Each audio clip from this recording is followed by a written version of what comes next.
on se retrouve aujourd'hui pour une nouvelle vidéo sur ma chaîne et comme vous l'avez vu, je vais vous parler d'un book haul du mois de juillet au mois de septembre puisque ça fait un bail que je vous ai pas fait de book haul. Donc j'ai beaucoup de livres à vous présenter. Petit disclaimer avant le début de cette vidéo parce que je sais que ce sont des vidéos qui sont particulièrement regardées. Depuis le début de l'année, là je suis rentrée pour ma 3e année de fac en licence d'histoire et j'ai aussi un job étudiant, ce qui explique le fait que je vais beaucoup moins poster sur Instagram et que je vais mettre le blog en pause. Je compte quand même fournir cette chaîne en vidéo parce que j'ai vraiment envie de me focus sur cette chaîne en particulier plutôt que sur les réseaux sociaux ou sur le blog, et c'est pour ça que ça explique mon absence sur le blog et le manque de posts sur Instagram.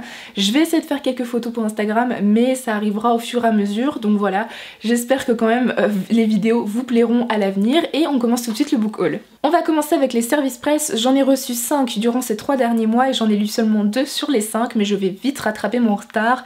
Le premier, il s'agit d'une courte nouvelle, il s'agit de Lady Helen, le charme des mauvais jours de Alison Goodman. Ici c'est une nouvelle de la saga Lady Helen, une saga que j'apprécie particulièrement et qui s'est terminée cette année avec le 3e tome qui est sorti aux éditions Gallimard Jeunesse. Ici c'est une nouvelle du point de vue de Carlston qui est en fait le mentor, si je puis dire, de Lady Helen à partir du 1er tome. Ça ne vous spoil rien, mais en gros il s'agit de la rencontre entre Lady Helen et Lord Carlston vue du point de vue de Lord Carlston. C'était très sympathique. Je vous en parlerai pas forcément en update parce que c'est très court, mais voilà, ça permet de se replonger quelques minutes dans la saga et c'est pas plus mal. Le deuxième roman dont je vais vous parler cette fois-ci, c'est un roman dont je vous parlerai très rapidement en update lecture. Il s'agit du Matin de Neverworld de Marisha Pessl aux éditions Gallimard Jeunesse. Ici c'est un roman assez particulier entre thriller et fantastique. On va suivre Béatrice qui, 1 an après la mort de son petit copain Jim, sort enfin de la dépression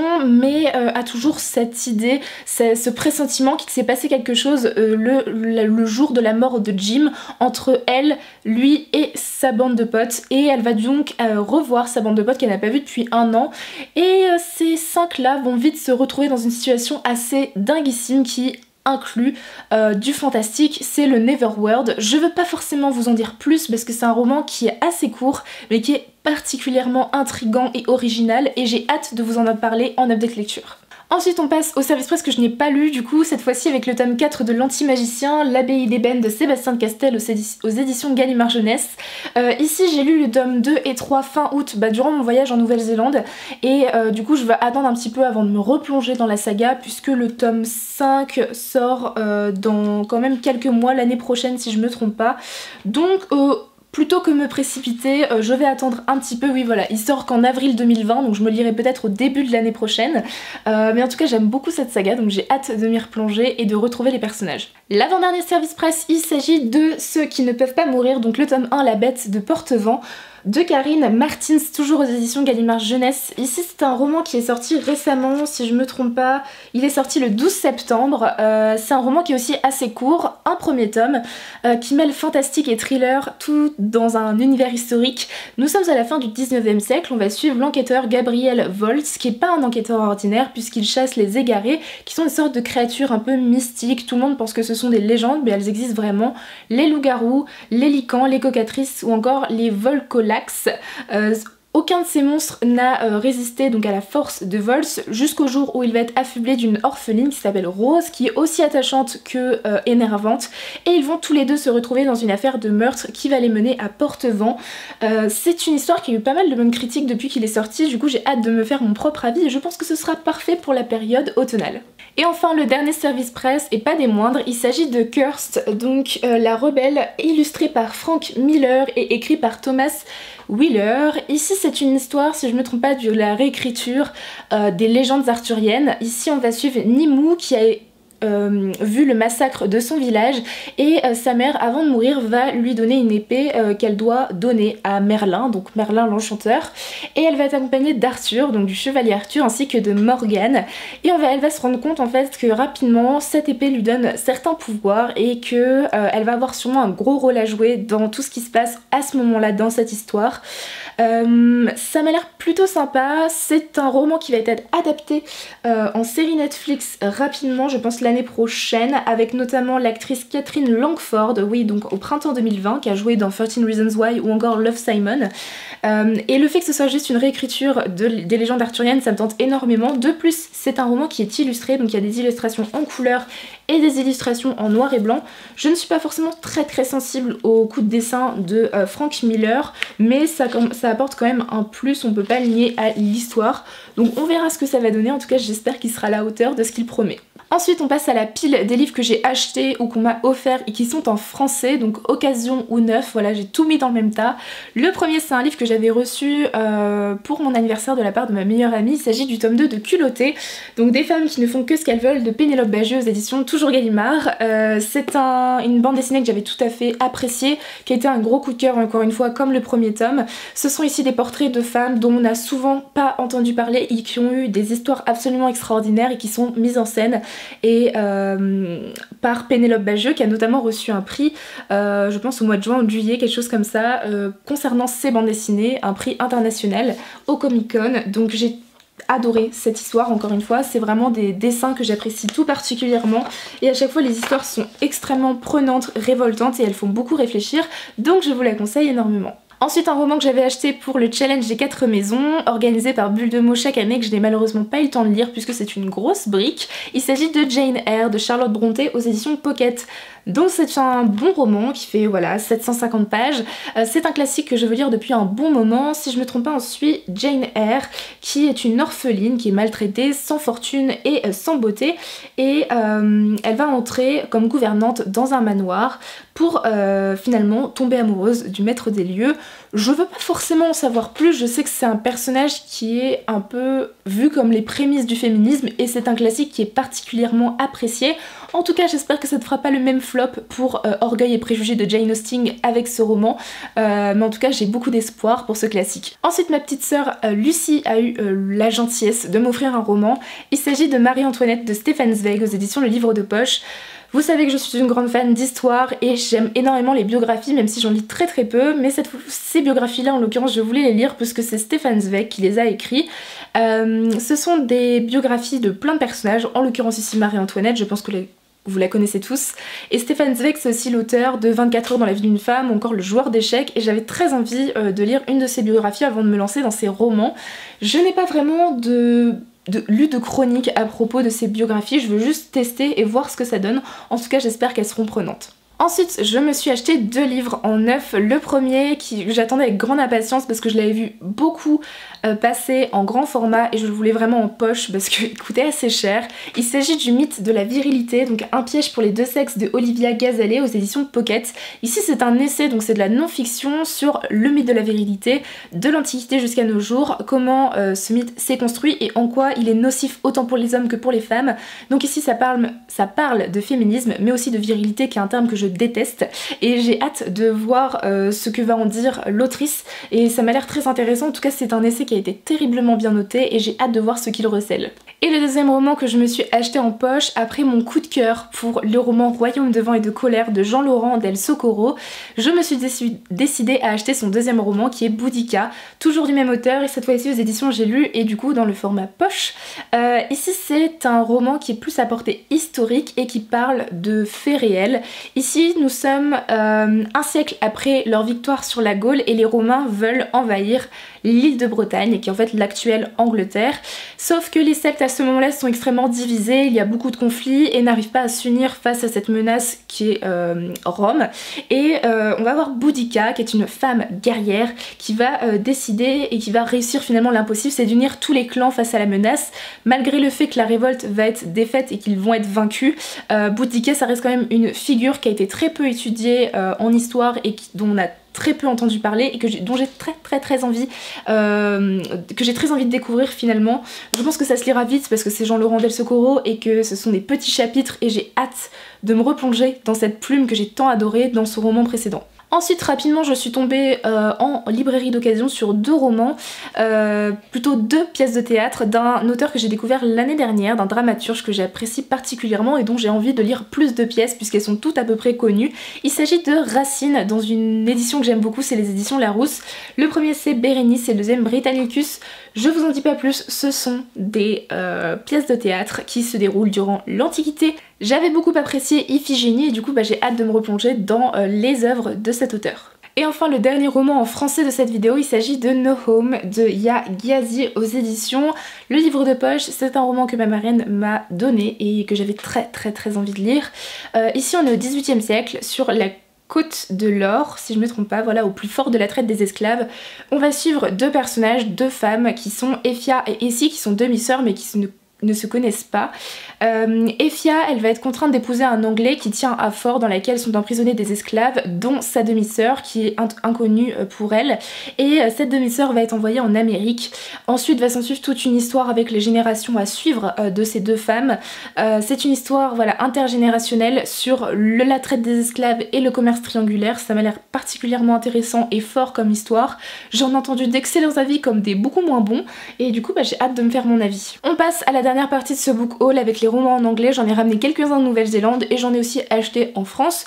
Ce sont plein de romans qui me tentent énormément avec des genres complètement divers. Le premier que j'ai trouvé en Nouvelle-Zélande, c'est un livre de collection que je ne sais pas vraiment quand je le lirai, mais c'est parce que j'aime énormément la série et qu'en plus le film sort en septembre et qu'il est sorti le jour où je vous parle, mais que j'ai très hâte de lire, de voir. Il s'agit de The Word of Downton Abbey de Julian Fellowes et Jessica Fellowes, donc The Secret and History Unlocked, The Rivalry and Romance Revealed. Ici c'est un livre de collection sur la série Downton Abbey. C'est un livre qui concerne les 3 premières saisons avec tous les secrets des coulisses, les inspirations pour certaines tenues, pour certaines histoires, etc. Il y a énormément de photos, voilà, il y a du texte. Voilà, et à côté vous avez des photos du tournage et tout, donc c'était voilà, pour tout amoureux des séries. Vous savez, quand vous aimez beaucoup une série, c'est toujours intéressant d'avoir ce genre de livre, et en l'occurrence, étant une fan de Downton Abbey, j'ai juste hâte de me plonger dans ce livre et de voir le film qui est déjà sorti. Pour continuer dans les éditions magnifiques collector que j'ai pu récupérer en Nouvelle-Zélande, cette fois-ci je ne l'ai pas acheté en occasion mais en neuf, il s'agit de The Picture of Dorian Gray de Oscar Wilde. C'est un de mes classiques préférés avec The Great Gatsby de Fitzgerald, et ici j'ai adoré cette édition qui est en hardback, qui est absolument sublime avec voilà du tissu et tout, et je n'avais pas en fait d'édition du portrait de Dorian Gray qui était potable, c'est à dire que la seule que j'avais provenait d'un vide-grenier et elle était absolument détestable, elle sentait pas très bon, je vous l'avoue, et du coup voilà, avoir cette version je la trouve absolument magnifique et je vais pouvoir relire ce classique dans sa langue d'origine. Un roman qui me faisait particulièrement envie depuis qu'il est sorti cette année, il s'agit de Mythos, The Greek Myth Retold de Stephen Fry aux éditions Penguin. Ici ce sont les réécritures des mythes grecs et notamment sur les dieux et les déesses. Stephen Fry a notamment fait écrit un roman sur la réécriture des mythes sur les héros, et j'ai hâte de voir une réécriture des mythes sur les héroïnes s'il y en a un. En tout cas voilà, celui-ci me tentait énormément, en plus je trouve la couverture absolument sublime, et j'ai hâte de m'y replonger. En tout cas ça a l'air d'être écrit avec pas mal d'humour et assez simplement pour se replonger dans la mythologie grecque. Ensuite je suis tombée sur The Power de Naomi Alderman aux éditions Penguin encore. Ici c'est un roman, une sorte de dystopie féministe où les femmes vont se retrouver du jour au lendemain avec une sorte de pouvoir qui peut faire du mal, blesser, voire même tuer les hommes, et on va avoir une sorte d'inversement des rôles dans la société patriarcale dans laquelle on est aujourd'hui, et c'est un peu ce qui est raconté ici. On va suivre plusieurs personnages, en l'occurrence des femmes qui vivent dans un monde qui est totalement bouleversé et où les rôles dominants changent. J'ai envie de voir ce que ça donne. Il a reçu pas mal de prix, il a eu plutôt de bonnes critiques, donc on verra s'il me tente ou pas. Ensuite un livre qui est particulièrement connu à l'international, il s'agit de The Kite Runner de Khaled Hosseini aux éditions Bloomsbury. C'est un roman qui est extrêmement connu, il a été adapté en film aussi. En français ça s'appelle Les Cerfs-Volants de Kaboul. Ici c'est un roman, on est en Afghanistan en 1975, on suit 2 amis qui ont 11 ou 12 ans, quelque chose comme ça, donc Amir et Hassan. Amir ne va jamais revoir son ami Hassan et va devoir, après l'invasion des Russes en Afghanistan. Il va devoir fuir aux États-Unis et va finalement se retrouver à vouloir retourner en Afghanistan pour trouver ce qui s'est passé avec Hassan malgré le fait qu'il y ait les talibans là-bas. J'espère que je me suis pas trompée en racontant le résumé, mais en tout cas c'est un livre qui me paraît extrêmement fort. J'ai très envie depuis un moment de découvrir cet auteur qui est Khaled Hosseini, et parce que c'est clairement pas le style de culture que j'ai l'habitude de lire et je veux vraiment en apprendre plus.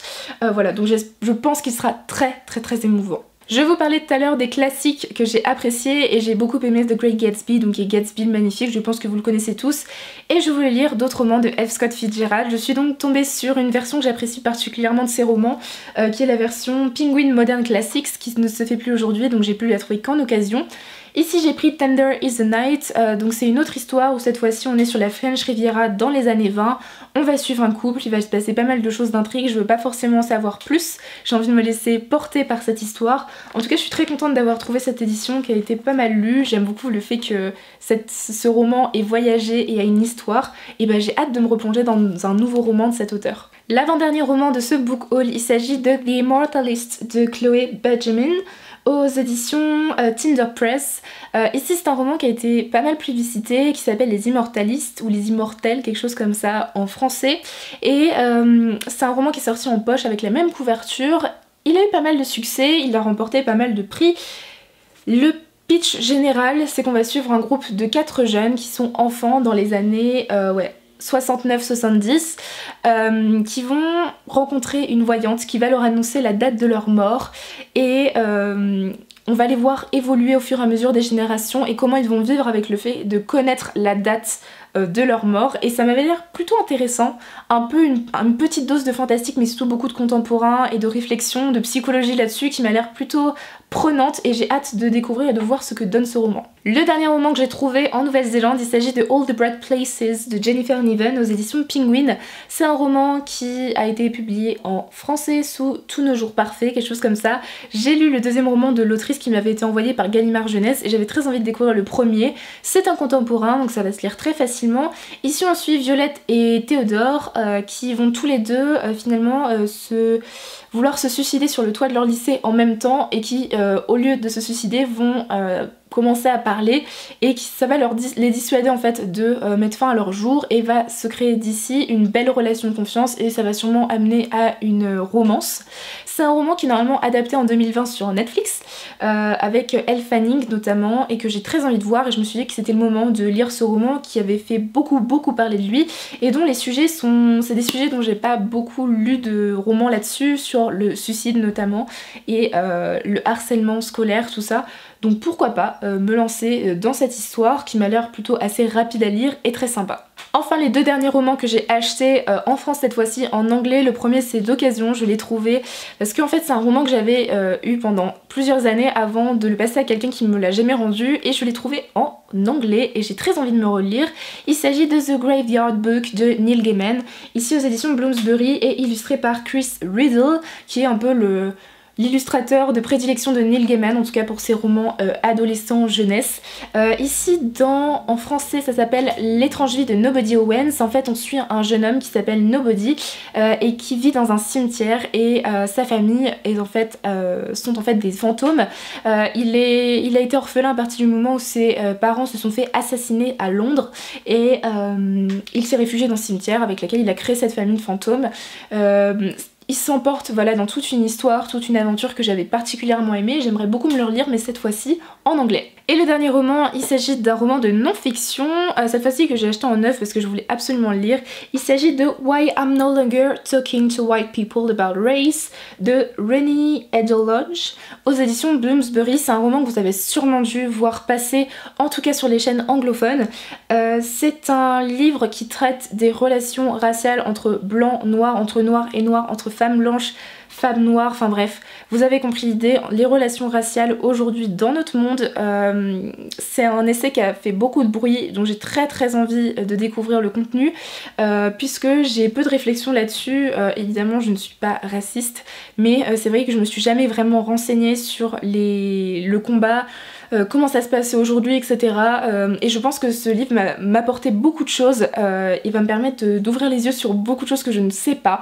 Et voilà, j'ai très envie de le lire, c'est un livre qui a eu énormément d'impact sur ses lecteurs et lectrices et j'ai envie de savoir pourquoi. Voilà tout le monde, cette vidéo est terminée, j'espère qu'elle vous aura plu. N'hésitez pas à me dire en commentaire si vous avez lu un de ces romans ou si vous l'avez acheté récemment. Et du coup moi je vous souhaite de très bonnes lectures et je vous dis à très bientôt dans une prochaine vidéo. Bye!